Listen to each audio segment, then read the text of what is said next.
বিগত ২৮ বছর ধরে সময়ের আগে কখনো স্কুল থেকে বেরিয়ে যাননি। স্কুলের নির্দিষ্ট ছুটি বাদে কখনো একটা ছুটিও নিজের জন্য নেননি তিনি। বর্তমানে কিছু মাস হলো অবসর নিয়েছেন, তবু আজও নিয়মিত স্কুলে এসে ক্লাস নেন আমাদের বাংলার এই দিদিমণি। কিন্তু তার বিনিময়ে একটা টাকাও নেন না তিনি।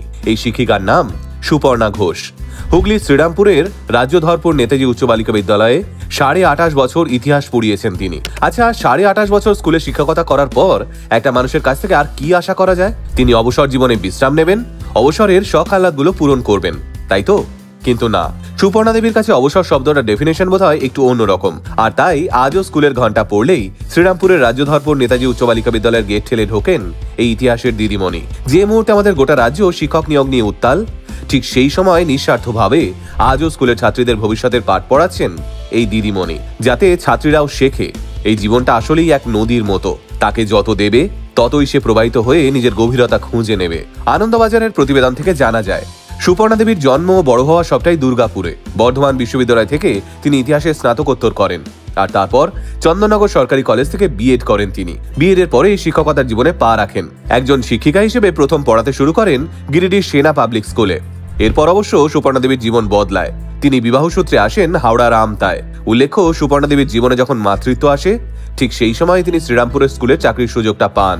মেয়ে হওয়ার পরেই তিনি ১৯৯৭ সালের ২রা মে শ্রীরামপুরের রাজ্যধরপুর নেতাজি উচ্চ বালিকা বিদ্যালয়ে শিক্ষকতার জীবন শুরু করেন। পড়াতে ভালোবাসেন সুপর্ণা দেবী, তাই মাতৃত্বকেও কখনোই তার স্বপ্নের পথে বাধা হয়ে দাঁড়াতে দেননি। তার সদ্যজাত কন্যাকে দীর্ঘদিন পরিচারিকার কাছে রেখে হলেও তিনি স্কুলে পড়িয়ে গেছেন। আর এভাবেই কেটে গেছে শিক্ষকতার জীবনের দীর্ঘ ২৮টা বছর।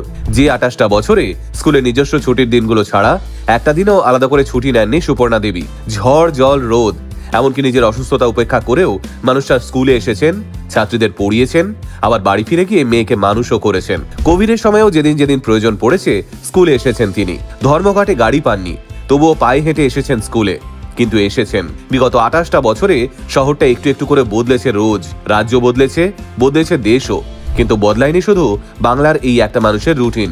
সম্প্রতি এই বছরের অক্টোবর মাসের ৩১ তারিখে অবসর গ্রহণ করেন সুপর্ণা দেবী।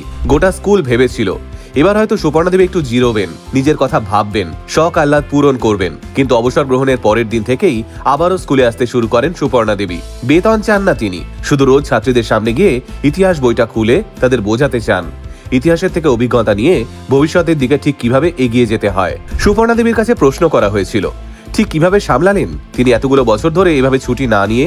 সুপর্ণা দেবী জানান, একটা বড় চ্যালেঞ্জ ছিল নিজের কাছে, কিন্তু সৃষ্টিকর্তার আশীর্বাদ অবশ্যই সবসময় ছিল আমার সঙ্গে, তাই আমি এতগুলো বছর ধরে সবটা সামলে নিতে পেরেছি।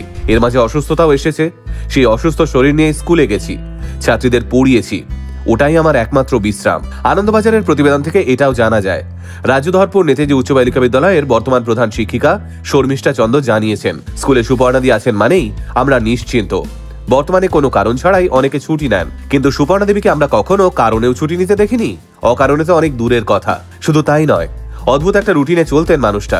ঠিক সময়ে স্কুলে ঢোকা থেকে শুরু করে নির্দিষ্ট সময়ে স্কুল থেকে বেরোনো, সবটাই করতেন তিনি।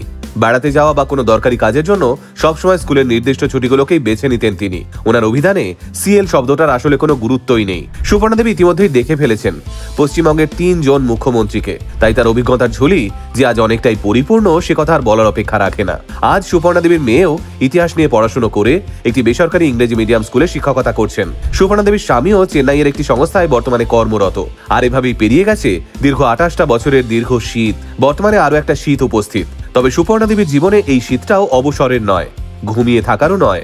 কারণ সুপর্ণা দেবীর মতো মানুষেরা, সর্বোপরি সুপর্ণা দেবীর মতো দিদিমণিরা ঘুমোতে নয়, জেগে থাকতে এবং ভবিষ্যৎ প্রজন্মকে জাগিয়ে রাখতে ভালোবাসেন। কুর্নিশ আপনাকে দিদিমণি, খুব ভালো থাকবেন আপনি।